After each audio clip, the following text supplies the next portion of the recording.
Hey, what's going on, guys? So we're going to be casting this game between Rockefeller version 2 at 1297 versus a fuzzy Nuglet X. He's the X. He's the 10th one here in the red at 1153. So, yeah, so it looks like we're going to be seeing some 6-ams, but, with 3 back row, we can probably expect to, ooh, nothing. No response out of our 6-am player. No warning or anything. Oh, okay, he wants to probably warning that. He says, oh, no, it's okay, it's cool. So we'll probably see a bottomless. I guess, yep, it's a bottomless. Otherwise, he would have used a warning. But yeah, bottomless will hit double Sabersaurus, and that'll be unfortunate for a 6-am player. But if he did have Lance, he could still attack over the Kagamusha at least. There is currently 1 counter on that 6-am United. But, I mean, I still probably would have went for the rabbit play, depending on what I had, unless it's like a Malevolent Catastrophe. In that case, yeah, unfortunately, Yaichi will be able to go and activate his effect. So, if you guys haven't seen Yaichi, he was kind of a tech card that people used to play. And we see Forbidden Lance come out, and he's going to chain Forbidden Lance, and he's going to be like, oh, I'm going to make your Yaichi weak. But, won't really matter because this is still Shien right here. But, popping this definitely it was the better play first, because in the off chance that he draws into another 6-am United, he could do that. But my guess is he's going to make Shien, which is a pretty good card against Dino Rabbit, I'd say, because Dino Rabbit, they are relatively weak as far as their attack. I mean, they can't get over Shien. Shien can negate Lance, it can negate Finish Chain, and so I really feel like our 6-am player, just because he went first, he established that first turn control.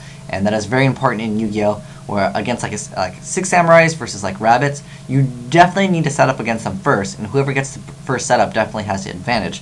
I think our player in the red, had he went first, he made Lagia and was able to set like a Lance or something, he would be pretty good, and he might have just taken the victory just by establishing field control first turn. But let's see if our player in the red can somehow come out of this. I mean, our player in the blue can plus 1 off of the one of the cards, was it the 6-am United, and then he plus another one off of using Yaichi. So Rescue Rabbit gets banished, and he's ooh, Sparkman. Okay, so this is interesting. I'm actually curious to see what actually happens here and what our player in the red is playing, because I give him props for that. Playing something a little bit different than the standard Dino Rabbits, perhaps. I'm pretty sure he's still playing Sabersaurus though. But perhaps he's just teching this in, perhaps, for Miracle Fusion, which is an interesting tech. And unfortunately, it will get compulsed, and I think that's going to be the end for a player in the red, unless he's going to be able to activate Miracle Fusion, which could be an option, and that would be a really cool way to play this deck. And he's going to set 1, although setting 1 against Shien, never really good. But you know what? That is a very awesome tech, and I never thought of playing Sparkman in Dino Rabbits, because the other one, Cobblezools, I believe off the top of my head, Cobblezools is actually water, and Sabersaurus is earth. So, if you just go for 2 Sparkman, I mean, because usually your rabbits are dead, so you know what? I want to actually check out this deck, and I want to, maybe play test it later on. Although I dislike playing rabbits because it's kind of like a really predictable deck, but playing the Sparkman definitely gives me some interest in it.